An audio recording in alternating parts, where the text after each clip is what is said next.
दोस्तों, आज की कहानी का नाम है भाभी मैं ये नहीं कर सकता। इस कहानी के सभी पात्र एवं घटनाएं काल्पनिक है। यह कहानी केवल मनोरंजन के लिए है। अगर कहानी आपको पसंद आए तो लाइक करें, शेयर करें और हमारे चैनल को सब्सक्राइब करें। सुरेश के घर में उसकी पत्नी रंजना और उसका एक छोटा सा बेटा जिसे सुरेश प्यार से चिंटू बुलाया करता था और उसका एक छोटा भाई नरेश भी रहता था। सुरेश खेत में काम करता था और इसी से अपनी रोजी रोटी भी चलाता था। सुरेश गरीब जरूर था लेकिन अपने परिवार को काफी खुश रखता था। सुरेश का सपना था कि उसका छोटा भाई बड़ा होकर एक अच्छा इंसान बने, लेकिन नरेश को पढ़ाई लिखाई में बिल्कुल मन नहीं लगता था। सुरेश उसको बहुत समझाता कि भाई कुछ तो पढ़ ले, क्या मेरे तरह अनपढ़ गवार बनना चाहता है? मेरी अपनी भविष्य तो खराब हो गई, मुझे तो पढ़ाने वाला भी कोई नहीं था। जब मेरे पढ़ने का वक्त था तो माता और पिता दोनों गुजर गए। इसीलिए देख नरेश, तेरे भलाई के लिए ही बता रहा हूँ, तू पढ़ाई लिखाई किया कर, नहीं तो सच कहता हूँ मेरे तरह ही खून पसीने एक करेगा तब जाकर 2 वक्त की रोटी नसीब होगी। इतना सुनते ही नरेश सुरेश से बोलता है, बिना खून पसीने एक किए कहाँ पैसे मिलते हैं? पढ़ लिख कर भी तो मुझे मेहनत करने पड़ेंगे ही। इतने में ही सुरेश बोलता है, हाँ नरेश, मुझे पता है बिना मेहनत के पैसे नहीं आते, लेकिन नरेश मैं चाहता हूँ कि तू पढ़ लिख कर एक अच्छा इंसान बन ताकि हमारा आने वाला कल उज्जवल हो। उतने में ही सुरेश की पत्नी रंजना कहती है, हाँ नरेश, भैया बिल्कुल सही कह रहे हैं, तुम दिल लगाकर पढ़ाई करो क्योंकि तुम अभी उम्र में भैया से बहुत छोटे हो, तुम्हें अभी किसी चीज की टेंशन नहीं है। इतना सुनने के बाद नरेश भैया और भाभी की बातों में हामी भर देता है और कहता है, ठीक है भैया, आज के बाद मैं खूब मन लगाकर पढ़ूंगा और एक अच्छी सी नौकरी लेकर ही दम लूंगा। सुरेश और रंजना नरेश की बात सुनकर काफी खुश होते हैं। रंजना अपने छोटे बेटे को दुलारती है और कहती है, बेटा तू भी चाचू की तरह बड़े होकर एक अच्छी सी नौकरी लेना और हमारे बुढ़ापे का सहारा बनना। इतना कहकर रंजना और सुरेश अपने कमरे में चले जाते हैं और नरेश भी अपने कमरे में चला जाता है। नरेश मैट्रिक के एग्जाम 2nd डिवीजन से पास कर चुका था। अब बारी थी आगे की पढ़ाई जारी रखने की। सुरेश पर अब 2 जिम्मेदारियां आ गई थी, पहला तो अपने बीवी बच्चों का और दूसरा अपने भाई के पढ़ाई का। फिर क्या था, सुरेश ने दिन रात मेहनत करना शुरू कर दिया और पैसे इकट्ठे करने लगा। नरेश के एडमिशन का वक्त आ चुका था, उसे कॉलेज में एडमिशन लेनी थी। एक बार नरेश अपने भैया से बोलता है कि भैया एडमिशन कराने के लिए 12,000 रुपए लगेंगे। इतना सुनते ही सुरेश सोच में पड़ जाता है कि मैं एक ही बार इतने पैसे कहां से लाऊंगा। कुछ देर चुप रहने के बाद सुरेश नरेश को जवाब देता है कि ठीक है नरेश, तुम पैसे की चिंता मत करो, बस मन लगा के पढ़ाई करो। उसके बाद नरेश अपने कमरे में चला जाता है और सुरेश भी अपने कमरे में चला जाता है और अपनी पत्नी से ये कहता है कि देखो ना, नरेश इतने सारे पैसे के लिए बोल रहा था, मैं इतने सारे पैसे कहां से लाऊंगा? मैं तो खुद 300 दिहाड़ी कमाने वाला इंसान हूँ, 12,000 तो मुझे एक महीने में भी नहीं मिलते हैं, मैं इसे 12,000 कहां से ला करके दूंगा? इतने में ही रंजना कहती है, देखिए रात बहुत हो गई है, इस बारे में सुबह में बात करते हैं। इतना कहकर रंजना सो जाती है, लेकिन सुरेश को यह चिंता बार बार सताई जा रही थी कि इतने सारे पैसे कहां से आएंगे, और मैंने कह भी दिया है। यह चिंता सुरेश को सोने ही नहीं दे रही थी। कुछ देर बाद सुरेश की आंख लग जाती है और सुरेश भी सो जाता है। सुबह हो जाती है, सुरेश को उठने में भी देर हो जाती है क्योंकि सुरेश देर रात से जो सोया था। सुरेश अपने काम पर चला जाता है और अपने मालिक से कहता है कि मुझे इतने सारे पैसे की जरूरत है क्योंकि मैं अपने भाई को अच्छे कॉलेज में पढ़ाना चाहता हूँ। इतना सुनते ही सुरेश का मालिक उससे कहता है, तुम्हारा दिमाग खराब हो गया है, एक गरीब कभी अमीर नहीं हो सकता, चाहे वह कुछ भी कर ले। तुम्हें क्या लगता है तुम इतने सारे पैसे खर्च करके अपने भाई को पैसे का मशीन बना दोगे? देखो सुरेश, ज्यादा लालच अपने ऊपर मत सवार करो, इतने सारे पैसे खर्च करके तुम कुछ भी नहीं कर सकते सिवाय सिवाय कर्ज में डूबने के। इतना सुनने के बाद सुरेश वहाँ से चला जाता है और अपने काम में लग जाता है। लेकिन उसके मन में बहुत सारे सवाल उठ रहे थे। वह सोच रहा था कि मैं अपने भाई को अपनी तरह नहीं रहने दूंगा, उसे मैं अच्छे से पढ़ाऊंगा लिखाऊंगा। शाम हो जाती है, सुरेश अपने घर को जाता है, लेकिन उसके मन में पता नहीं कौन सी बात थी जो उसने सोच रखा था। आज सुरेश अपने घर को आता है और ना ही अपनी पत्नी से बात करता है और ना ही रात में कुछ खाता है, आकर सिर्फ सो जाता है। सुबह हो जाती है। सुरेश की पत्नी रंजना जब जगती है तब पाती है कि सुरेश अपने घर में नहीं है। उसे घबराहट होने लगती है। वह नरेश के कमरे में जाती है और पूछती है, नरेश भैया तुम्हारे पास आए थे क्या? नरेश बोलता है, नहीं भाभी, मेरे पास तो नहीं आए थे। इतना सुनने के बाद रंजना और भी ज्यादा घबरा जाती है और उसके बाद रोने लगती है। उसे समझ नहीं आ रहा था कि सुरेश आखिर गए कहाँ है। दिन के 10 बज जाते हैं। अचानक से सुरेश की कदमों की आवाज रंजना के कानों में जाती है और वह आकर सुरेश के कदमों में गिर जाती है और कहती है, क्या हुआ? मुझसे कोई गलती हुई है क्या? कल भी आपने खाना नहीं खाया और बिना कुछ कहे आप सो गए। बताइए, मुझसे कुछ गलती हुई है क्या? अगर कोई गलती हुई है तो कृपया करके मुझे माफ कर दीजिए। सुरेश बोलता है, नहीं ऐसी कोई बात नहीं है रंजना, चलो पहले उठो। इतना कहने के बाद सुरेश अपनी पत्नी रंजना को अपने कमरे में लेकर जाता है और उसके आंसू को पोंछता है और कहता है कि देखो, मुझे कुछ नहीं हुआ है, मैं तुमसे भला गुस्सा क्यों रहूंगा? तुम तो मेरी धर्म पत्नी हो और धर्म को अच्छे से निभाती हो। उतने में ही रंजना सुरेश से सवाल करती है, तो फिर आप इतनी सुबह सुबह कहाँ चले गए थे? मेरे मन में ना जाने कैसे कैसे ख्याल आने लगे थे। उतने में ही सुरेश रंजना से कहता है, देखो रंजना, मैं पास के गांव में गया था। रंजना पूछती है, वह किस लिए? तो सुरेश कहता है कि बगल के गांव में एक रामू चाचा नामक एक साहूकार है, उन्हीं से पैसे लेने के लिए गया था। क्योंकि मैंने अपने मालिक से पैसे मांगे तो उन्होंने इनकार कर दिया और नरेश की पढ़ाई भी तो जारी रखनी है, इसीलिए मैं पैसे लाने गया था और कोई बात नहीं है, इसीलिए तुम चिंता करना बंद करो।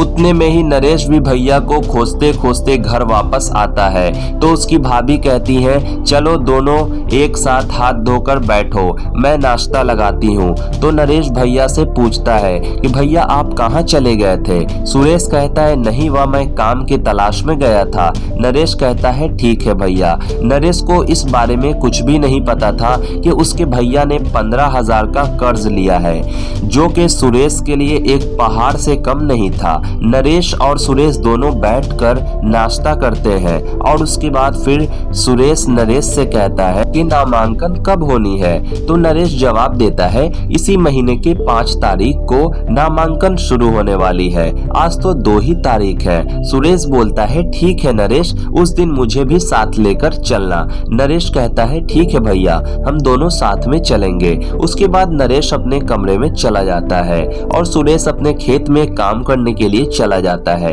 काम पर जाते ही उसके मालिक ने उसे फिर से कहा, देखो सुरेश, ज्यादा बड़े बड़े सपना देखना बंद करो। सुरेश इन सब बातों को सुनकर अपने दिमाग को नहीं खराब करना चाहता था, इसलिए वह मालिक की बातों में हामी भर देता है और अपने काम में लग जाता है। आखिरकार वह दिन आ ही गई जिस दिन का सुरेश को बेसब्री से इंतजार था। आज 5 तारीख है। आज नरेश के जीवन में उसकी तकदीर लिखने वाली थी। नरेश के चेहरे पर खुशी बिल्कुल नहीं थी, लेकिन उसने कभी भी यह बात अपने भैया को नहीं बताई कि उसे आगे की पढ़ाई नहीं करनी है। लेकिन सुरेश को नरेश पर 100% विश्वास था कि मेरा भाई अब सुधर जाएगा और वह मन लगा करके पढ़ेगा। फिर क्या था, दोनों भाई कॉलेज के लिए रवाना हो जाते हैं। नरेश का नामांकन उस कॉलेज में हो जाता है। उसके लिए सुरेश को 12,000 से ज्यादा ही भुगतान करना पड़ता है। नरेश अपने भैया सुरेश को कहता है, भैया आप घर जाइए, थोड़ी देर में मैं आता हूँ। इतना सुनते ही सुरेश कहता है, ठीक है नरेश, लेकिन जल्दी आ जाना। उसके बाद सुरेश अपने घर आ जाता है। कुछ ही देर बाद नरेश भी घर आ जाता है। दोनों बैठकर खाना खाते हैं। तभी रंजना पूछती है, यह सब सही से हो गया ना? सुरेश जवाब देता है, हाँ, नरेश को अच्छे कॉलेज में एडमिशन मिल गया है। अब तो नरेश पढ़ लिख कर अच्छा इंसान ही बनेगा। कुछ दिन बीत जाते हैं। नरेश रोज कॉलेज जाया करता था।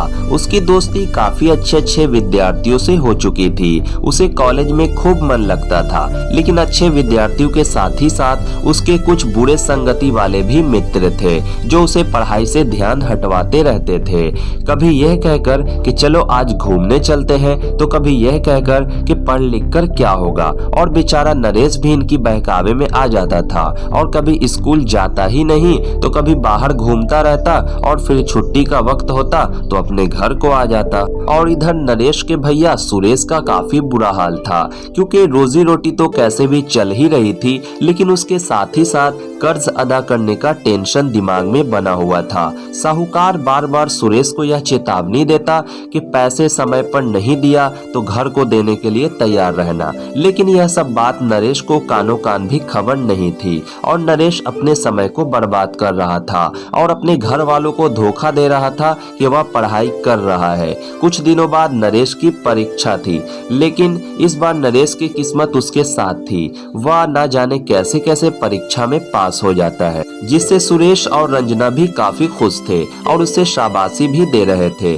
ऐसे ही करते करते कुछ दिन बीत जाते हैं। नरेश के जो भी अच्छे दोस्त थे वह उससे दोस्ती खत्म कर देते हैं, क्योंकि नरेश बुरे संगति वाले दोस्तों के साथ रहता था। यहाँ तक कि वह नशा भी करने लगा था, लेकिन इस बात की खबर उसके घर तक नहीं पहुंची थी। और इधर कर्ज में डूबा सुरेश भी अपने गांव छोड़ शहर पैसे कमाने चला गया था। अब घर में सिर्फ नरेश और उसकी भाभी और उसका छोटा सा भतीजा रहता था।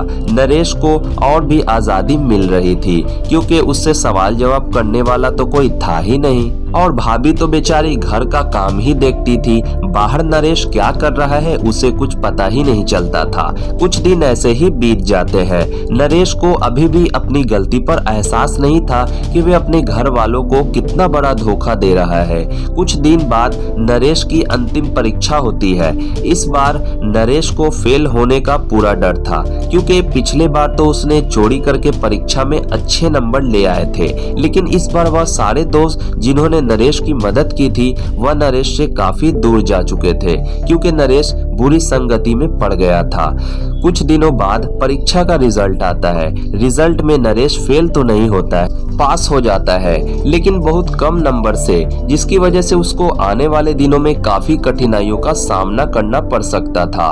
कुछ दिनों बाद वे सारे दोस्त जो शुरुआत में नरेश के दोस्त बने थे वह नरेश से अचानक से मिलते हैं। नरेश की आंखों में आंसू थे, क्योंकि शायद उसको एहसास था कि उसने सबको नहीं बल्कि स्वयं को धोखा दिया है, लेकिन वह इन सब विषयों पर चर्चा नहीं करना चाहता था। उसे अपने दोस्तों से खैरियत पूछा और फिर वहां से चल दिया। नरेश के भैया सुरेश पैसे भेजते थे, धीरे धीरे कर्ज की अदायगी भी हो रही थी, लेकिन नरेश जब अकेले अपने कमरे में रहता तो बस यही सोचता कि मेरे लिए भैया ने घर, बच्चे, बीवी सबको त्याग दिया, लेकिन मैंने अपने घर वालों के लिए अपनी गंदी सोच को नहीं त्यागा। कैसा इंसान हूँ मैं। नरेश अपने पाप का प्रायश्चित करना चाहता था, लेकिन शायद बहुत देर हो चुकी थी, क्योंकि उसने अपने पढ़ाई की उम्र में पढ़ाई तो की नहीं और अब आई थी पैसे कमाने की बारी। क्योंकि नरेश एक मध्यम वर्ग से आता था, इसीलिए वह आगे की पढ़ाई को जारी नहीं रख सकता था,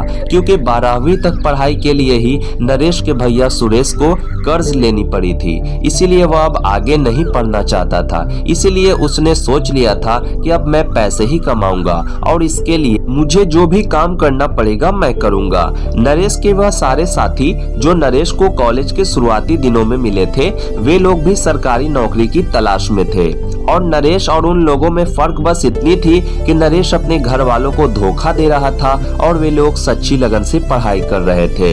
यही वजह थी कि नरेश एग्जाम में फेल हो जाता है और उन लोगों का चयन सरकारी नौकरी के लिए हो जाती है। नरेश इस बात से बहुत दुखी होता है कि उसका चयन नहीं हुआ, लेकिन उसकी भाभी उसको कहती है कोई बात नहीं नरेश, फिर से कोशिश करना। इतना सुनने के बाद ही नरेश कहता है ठीक है भाभी, कुछ दिनों बाद नरेश फिर से एक परीक्षा देता है, लेकिन इस बारे में ना ही उसके भैया को पता था और ना ही उसके भाभी को। लेकिन इस बार नरेश की किस्मत उसके साथ थी।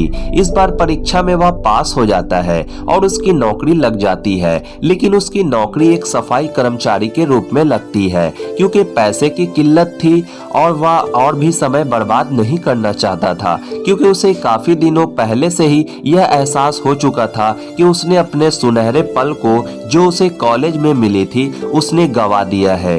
वह अब रोज काम पर जाया करता था। कुछ दिनों बाद नरेश की पैसे की तंगी भी खत्म हो गई थी और उसके भैया भी अपने गांव आ चुके थे। कर्ज भी अदा हो चुके थे। लेकिन इन सब के बाद भी नरेश अभी भी शांत नहीं बैठा था।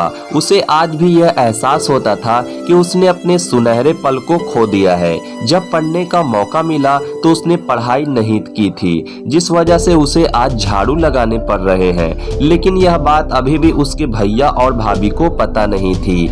एक बार की बात है कि नरेश के वही सारे साथी जो उसके कॉलेज में सबसे पहले मिले थे, वह अचानक से आ जाते हैं और नरेश को ऑफिस में टेबल साफ करते देख लेते हैं, जिस वजह से नरेश बहुत ही लज्जित हो जाता है और खुद को छुपाने की कोशिश करता है। लेकिन वे लोग नरेश को पहचान लेते हैं और पूछते हैं, अरे नरेश, तुम यहाँ? आज का दिन नरेश के लिए बहुत ही बुरा दिन था, क्योंकि वह मानसिक रूप से बहुत ही टूट गया था। उसे बस अपने कॉलेज के पुराने दिन याद आ रहे थे, जो उसने अपने बुरे संगति की वजह से गवा दिया। और आज वह टेबल साफ कर रहा और उसके दोस्त अपनी कलम की ताकत से रुपए छाप रहे थे। नरेश आज ऑफिस से घर आ जाता है तो उसके भैया और भाभी काफी खुश थे और कहते हैं, देखो हमारा छोटा भाई कैसे बाबू साहब की तरह लगता है ना। लेकिन वे लोग इस बात से अनजान थे कि नरेश बाबू साहब नहीं बल्कि सफाई कर्मचारी के रूप में कार्यरत है। एक बार की बात है कि नरेश के भैया सुरेश कहीं बाहर गए हुए रहते हैं। तभी नरेश अपनी भाभी के पास आता है और अपने भाभी के कदमों में गिर जाता है और अपने भाभी से कहता है, भाभी मैं ये नहीं कर सकता। उतने में ही रंजना सवाल करती है कि तुम क्या नहीं कर सकते नरेश? मैं कुछ समझी नहीं, तुम रो क्यों रहे हो? मैं तो तुम्हारी भाभी हूं ना, बताओ मुझे क्या हुआ तुम्हें? उतने में ही नरेश अपनी सारी सच्चाई भाभी के आगे रख देता है और कहता है, भाभी मैं अपनी नौकरी से खुश नहीं हूँ, मुझे बहुत लाज लगता है। भाभी यह सब सुनकर बिल्कुल चुप हो जाती है और कहती है, इसमें बुराई ही क्या है? लेकिन नरेश को अब एहसास हो चुका था यह नौकरी तो खराब नहीं है, लेकिन आज जो भी हो रहा है उसका कारण मैं स्वयं हूँ। नरेश सच में बिल्कुल टूट चुका था, लेकिन इस टूटे हुए पल में भी रंजना उसकी सहारा बनी और उसने इस बात का यकीन दिलाया कि तुम टेंशन मत लो, मैं भैया को कुछ भी नहीं बताऊंगी। और हाँ, अगर तुम चाहो तो इसे सकारात्मक रूप से भी ले सकते हो। चलो अब तो तुम पैसे कमा रहे हो ना, लेकिन इसके साथ ही साथ तुम अपनी पढ़ाई जारी रखो और अपने दोस्तों की तरह एक अच्छी नौकरी की तलाश में लग जाओ। भगवान चाहेंगे तो तुम्हें भी नौकरी जरूर मिलेगी। नरेश इन सारी बातों को सुनकर थोड़ा सा जान में जान भरता है और कहता है, ठीक है भाभी, मैं फिर से मेहनत करूंगा और एक अच्छी सी नौकरी लूंगा। उसकी भाभी बोलती है, चलो नरेश अब तुम कुछ खा लो, बहुत थक गए हो। उसके बाद नरेश अपनी ड्यूटी बखूबी निभाता, लेकिन जो उसने कहा था कि मैं काम करने के साथ ही साथ पढ़ाई करूंगा और अच्छी नौकरी लूंगा, यह उससे नहीं हो पा रहा था, क्योंकि वह बेचारा थका हारा आता था। उसके बाद उसे नींद के अलावा कुछ नहीं सोचता था। वह घर आता और खाना खाकर सो जाता। ऐसे ही करते करते नरेश की दूसरी नौकरी नहीं मिली और उसे अपनी गलती की एहसास हमेशा रहने वाली थी, क्योंकि उसने अपने घर वालों के साथ धोखा किया था। उससे भी बढ़कर उसने स्वयं के साथ धोखा किया था। नरेश ने अपने भैया के ऊपर से कर्ज तो उतारे, लेकिन अपने ऊपर एक कर्ज बना लिया कि उसे एक अच्छी नौकरी नहीं मिली और इस तरह से नरेश पूरी जिंदगी अफसोस करता रह गया। इसीलिए दोस्तों, हम सभी को चाहिए कि अपने समय का सही इस्तेमाल करें, ना कि अपने परिवार वालों को धोखा दें। यदि हम अपने घर वालों को धोखा देते हैं तो इसका मतलब है कि हम स्वयं को धोखा देते हैं, जैसा कि नरेश के साथ हुआ। तो दोस्तों, कैसी लगी आपको ये कहानी? कमेंट जरूर से कीजिएगा और और हाँ दोस्तों, मैं आपसे एक रिक्वेस्ट भी करूंगा कि आप अपने घर वालों को नरेश की तरह कभी धोखा ना दें, क्योंकि ऐसा करने से हमारा ही नुकसान होता है, घर वालों का नहीं होता है। इसीलिए दोस्तों, हम लोगों को मन लगाकर पढ़ाई करनी चाहिए। अगर काम करते हैं तो काम करनी चाहिए, ना कि अपने समय को बर्बाद करनी चाहिए।